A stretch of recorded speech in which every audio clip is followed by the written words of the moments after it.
Dobrý den, vítejte v Bechyni, v domě pro vaši La Familia. Ten kabát nebyl důležitý. Jak to bylo v tom scénáři, ale 3 jednička. Ještě jednou, už to nesmí tohle na světlo, vole, že mi to nejde. 3 jednička, možnost výstavby v podkroví, 63 obytná, pozemek 448. Hele, to půjde. Borci, jdeme fotit.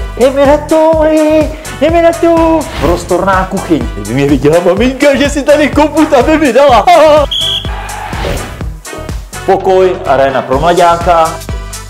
Ložnice. A kde si děti budou hrát? A kde si budou...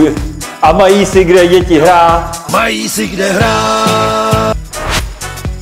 Tady už je brána připravená, nebo tady v podkroví můžou být 2 pokoje. Gól! Komu se nelení, tomu se zelení. Hele, rajčata, okurky, meruňky, papriky, šery rajčata, druhý okurky. Hele. Hoši, tak tohle to je mládí. A že mladý není kopačka, to je vadí. I hokejka je vítaná.